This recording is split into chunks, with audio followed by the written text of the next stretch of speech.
Hi hello नमस्कार, मी प्रांजली स्नेहा सुनील. तर आज आपल्या सलूनच्या खुर्चीवर एक छान आणि गोड अशी अभिनेत्री आपल्याला भेटायला येणार आहे, जी सुंदरा बनून आपल्या मनात भरली आहे. आणि त्याचबरोबर नुकत्याच नेटफ्लिक्स मधील तस्करी या वेबसिरीज मधून आपल्या सगळ्यांची भेटीस आलेली गोलू मोलू आणि क्यूट अभिनेत्री म्हणजेच अक्षया नाईक.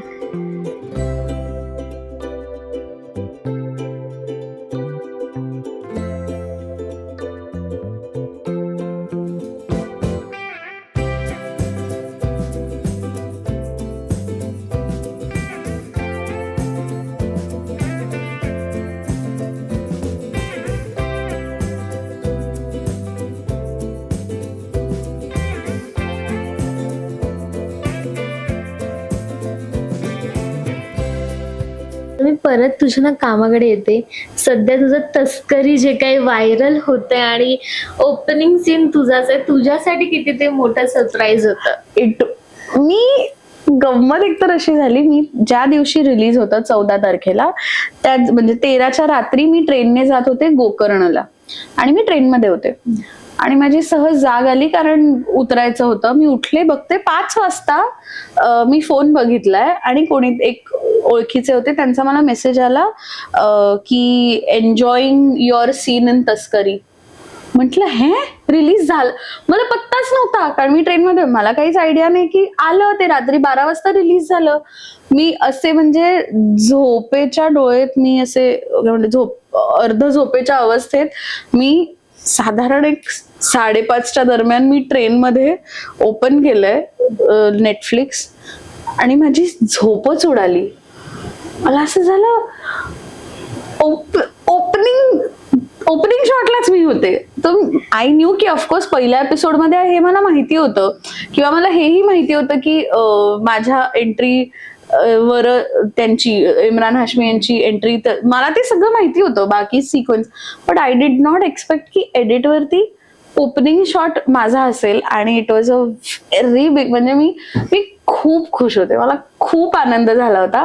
कारण काय होतं माहितीये, पहिला एपिसोड असतो ना, तो खूप इम्पॉर्टंट आहे. आणि कित्येकदा लोक पहिला एपिसोड लगेच सुरू करतात, दुसरा तिसरा आपण आरामात पण बघू शकतो. दो तस्करी असा शो आहे की लोकांनी बिंज वॉच केलाय. मी सुद्धा, माझंही सुद्धा साधारण तेच झालं होतं एका पॉइंटला. पण फर्स्ट एपिसोड मध्ये इमिजिएटली जेव्हा तुम्ही दिसता, तर मग ऍटलिस्ट जी ओळखीची लोक असतात ना, ते थांबतात आणि ते बघतात. आणि ते तसंच झालं. मला कितीतरी माझ्या काही फ्रेंड्सने, काही ओळखीच्या लोकांनी मेसेज करून सांगितलं की आम्ही सहज म्हणून चालू केलं की चल बघूया की कसं वाटतंय, मग ठरवू. ते म्हणे आम्ही तुला पहिल्या एपिसोड मध्ये ओपनिंगलाच बघून आमचं असं झालं, नाही आता एपिसोड पूर्ण करून मगच ठेवूया. So it was a great feeling. खूप आनंद झाला मला. तुझं एकंदरीत ती प्रोसेस कशी होती, इम्रान हाशमी सरांसोबत काम करण्याचा तो एक म्हणून ऑराच वेगळा असतो, म्हणजे तो कसा होता? एक्सपिरियन्स म्हणशील तर खूप कमाल होता. कारण खूप कमाल डिरेक्टर्स बरोबर मला काम करायला मिळालं. राघव जयरथ सर आणि of course Neeraj Pandey sir. So एकतर मी तिथेच सोल्ड होते की भाई आपल्याला एवढ्या मोठ्या लोकांबरोबर काम करायला मिळतंय. प्रेपरेशन खूप होती त्या कॅरेक्टरसाठी, कारण ना ते खूप मोठं कॅरेक्टर नाहीये, पण ते महत्वाचं आहे. त्यामुळे मला असं होतं की मला माझा होमवर्क करून जायचा आहे.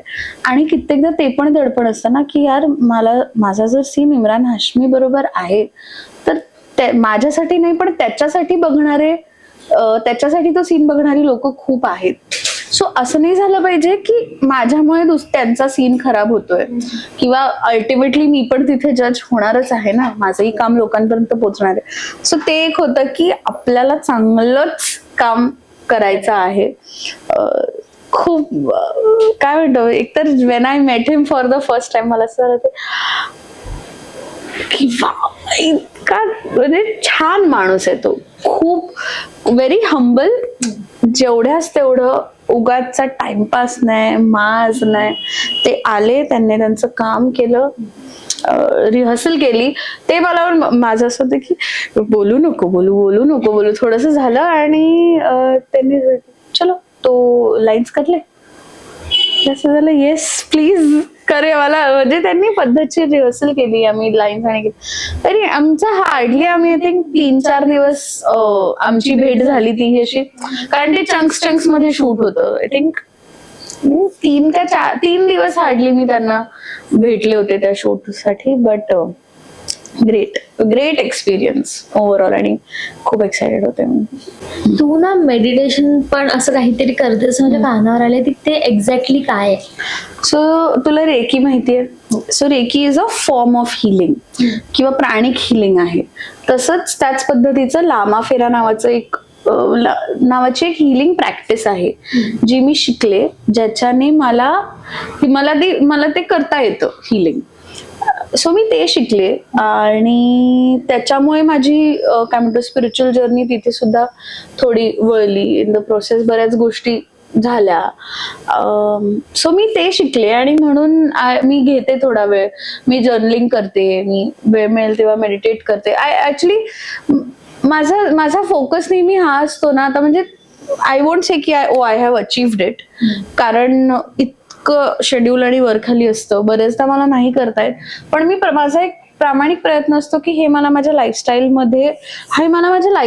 भाग बनवायचंय. असं नाहीये की आता मी 21 दिवस मी मेडिटेशन करणार, ते 21 दिवस झाल्यावर नेक्स्ट काय. It has to become a part. Of course ते 21 दिवस जेव्हा तुम्ही करता तेव्हा त्याची सवय होते, इतकंच आहे. सो दॅट इज हाऊ माझी स्पिरिच्युअल जर्नी तशी सुरू झाली. आणि मधल्या काळात असं झालं, मी करत सुद्धा होते, मी खूप रेग्युलरली वर्कशॉप्स घ्यायचे, सेशन्स घ्यायचे.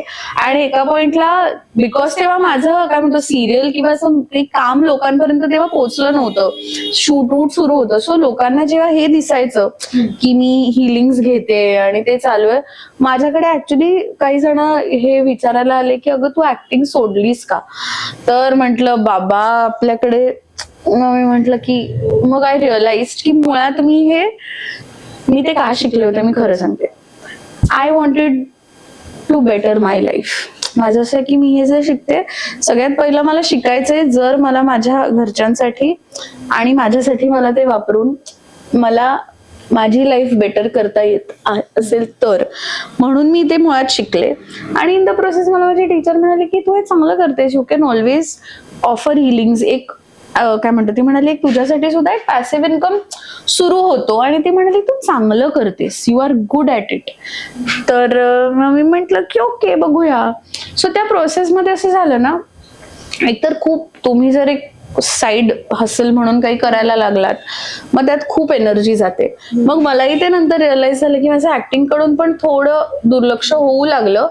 आणि मला असं होतं की यार मी स्पिरिच्युअलिटी हे माझ्यासाठी, मला नेसेसरीली त्याच्यातून बिझनेस नाही करायचा आहे, किंवा नेसेसरीली हे बघ, मी कुठल्याच प्रकारच्या कुठल्याच सोर्स ऑफ इन्कमला कधी नाही म्हणायचं रे, कारण ती लक्ष्मी आहे.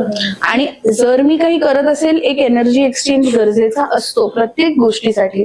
जर आज तू माझा इंटरव्ह्यू घेतेस तर आपल्या दोघींना त्याच्यातून काहीतरी बेनिफिट मिळतोय. So energy exchange is extremely important. But मला असं होतं की हे मला आवडतं म्हणून शिकले होते, मी पैसे कमवण्यासाठी शिकले नव्हते.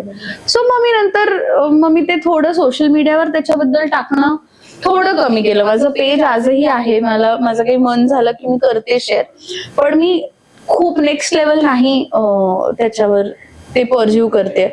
आजही माझ्याकडे आहेत काही क्लायंट्स, पण आय डोंट असं टॉक अबाउट इट, किंवा मी खूप टाकत नाही. कधीतरी माझं सेशन घ्यायचं मन झालं, किंवा मी आता काय करते, आता माझ्याकडे माझा डेटाबेस आहे लोकांचा. सो मी त्यांना मेसेज करते की पौर्णिमा आहे, फुल मून आहे, यायचंय का, सेशन करायचंय का, लेट्स डू इट. मग 5-7 जण जरी आले, 10 लोक जरी आले, तर मला कंडक्ट करायला, आणि मुळात मला आवडतात सेशन्स कंडक्ट करायला. सो त्याच्यातून जर काही आलं, काही मिळालं, नथिंग लाईक इट. नाही आला, मी तर आता literally pay what you like करते. ते हॅट कलेक्शन कसे असतात की तुम्हाला जे बरोबर वाटतं, बिकॉज मी करते कारण मला ते आवडतं करायला. तर असे मी घेते. आजही कधी कधी सेशन मन केलं की मी घेते. बरं, या सगळ्यामध्ये येते ती म्हणजे पॉझिटिव्ह एनर्जी. तर तुझ्या लाईफ मधली पॉझिटिव्ह एनर्जी कोण आहे?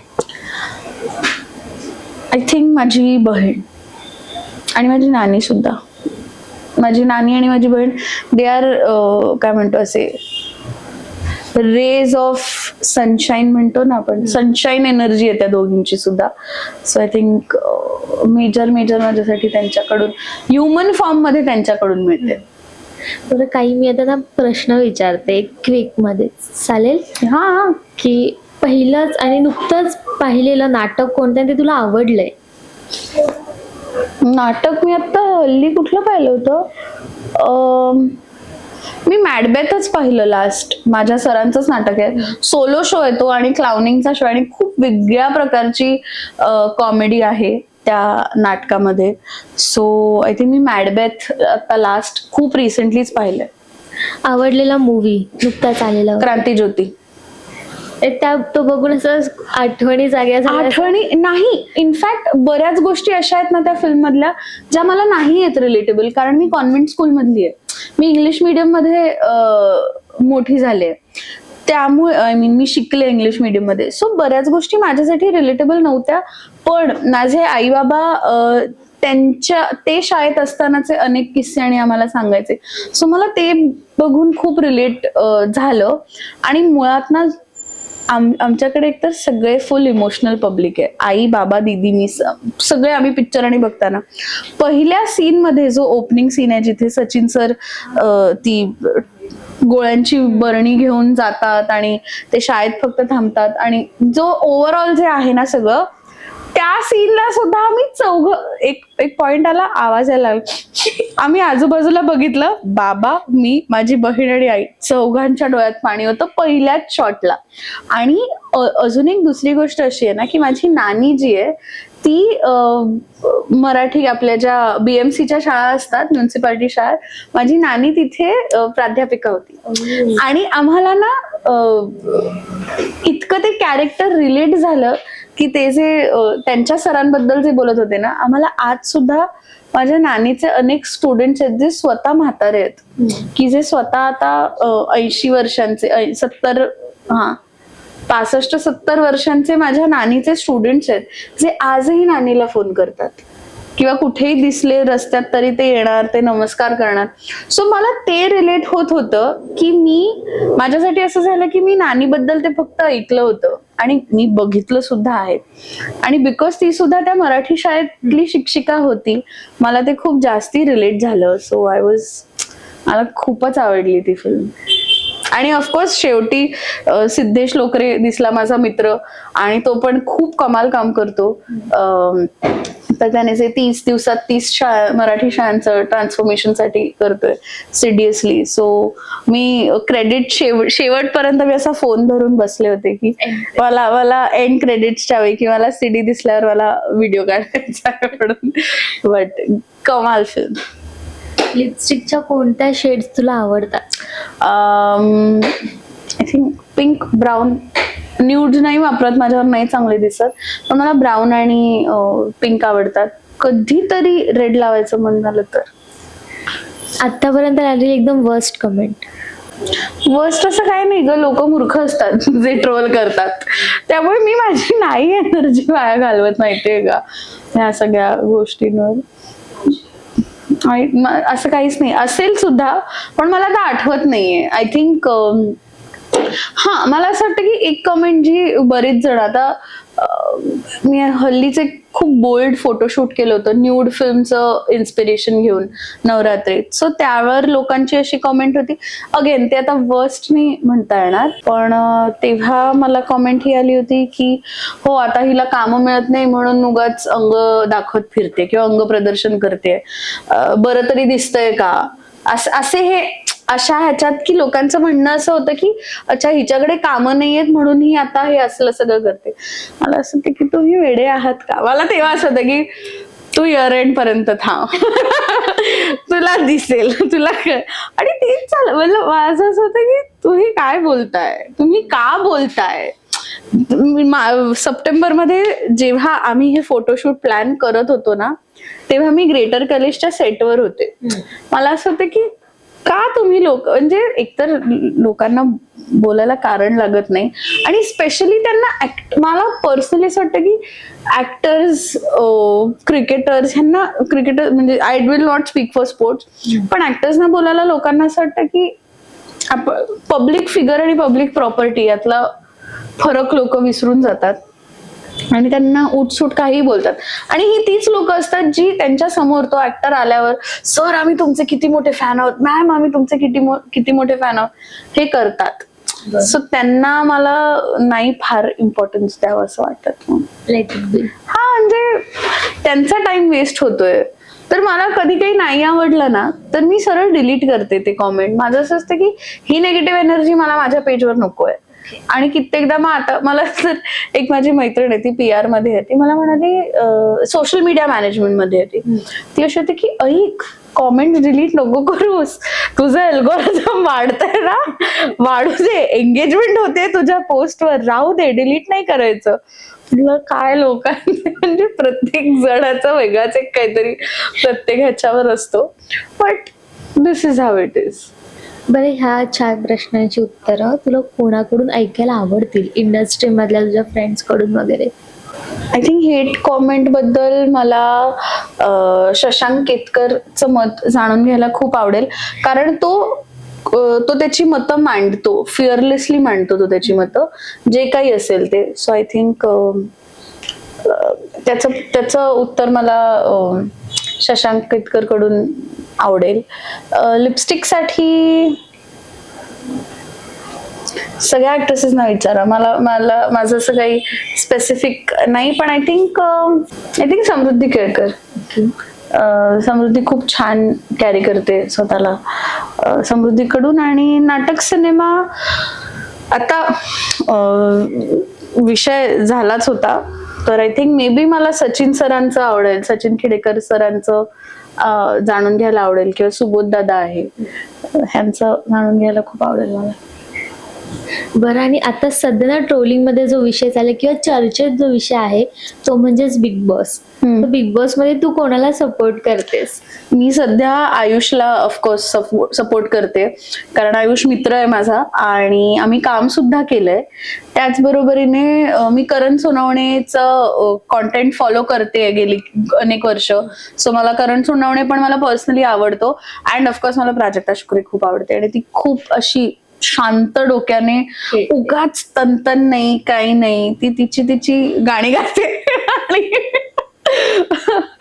सो म्हणजे आय विल नॉट से की कोणाचा गेम कसा आहे. लाईक आता ऑफकोर्स आयुषला पण खूप फीडबॅक्स मिळत आहेत त्याच्या गेमवर की आता त्याने कॅप्टन्सी टास्क कॅप्टन्सी जिंकूनही he wasn't up to the mark आणि हे जे काही रितेश सरांकडून त्याला आलेला फीडबॅक आहे. सो कोणाचा गेम कसा आहे ह्याच्यावर मी नाही बोलणार कारण आपल्याला इथे बसून टीव्ही स्क्रीनच्या इथे बसून बोलणं खूप सोपं असतं. तिथे काय चालू असेल ते त्यांनाच माहित. सो मी त्याच्यावर नाही बोलणार कारण मी खूप वेगळ्या आयुषला ओळखते. वेगळ्या नाही म्हणणार मी, पण मी आयुषचे लिडरशिप स्किल्स मी स्वतः पाहिले आहेत. सो जर तिथे जाऊन असं वाटत असेल लोकांना तर याचा अर्थ बाबा तो गेम खूप वेगळा आहे.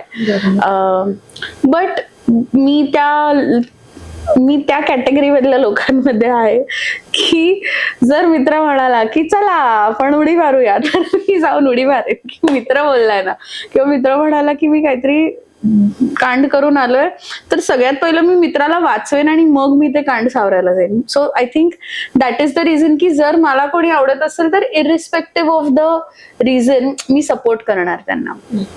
सो आयुष आहे, करण आहे आणि प्राजक्ता शुक्रे सो फार. तुला बिग बॉस मध्ये जायला आवडेल का? I don't know, may be yes, माहिती नाही मला. त्यावेळेला सिच्युएशन काय असेल यावर डिपेंड करेन की बाकीचं कसं काय आहे किंवा घरी काय सिच्युएशन आहे हे असं. बिकॉज 3 महिने is a very big commitment I personally feel. So maybe yes, maybe no अशा ह्याच्यात आहे ते. बरं, जर बिग बॉस मध्ये गेली तर तुम्हाला नक्की कळेल कधी इन फ्युचर. वाईल्ड कार्डची वेट करा. लोक कलर लावून बसतील वाईल्ड कार्डला येणार आणि मी एक वेगळंच काहीतरी तिकडे काम करते. मला खूप मला एका सीझनच्या वेळेला सगळ्यांनी जेव्हा सुंदर राजस संपलं होतं तेव्हा मी जिथेही जायचे सगळे तुम्हीच मीडियावालेच पहिला हा बिग बॉस होते ना ताई बिग बॉस मध्ये येणार मी एका पॉइंटला ठरवलं होतं मी हो बोलणार सगळ्यांना की हो मी जाते थांबा बसलेत सगळे लावून ही काय दिसत नाही. असं आहे. खूप छान वाटलं तुझ्याशी गप्पा मारून. आता तू छान रिलॅक्स कर. ओके आता मी तुझा वेळ घेतलाय तर तू तुझा वेळ घे. Thank you so much. Thank you. Thank you.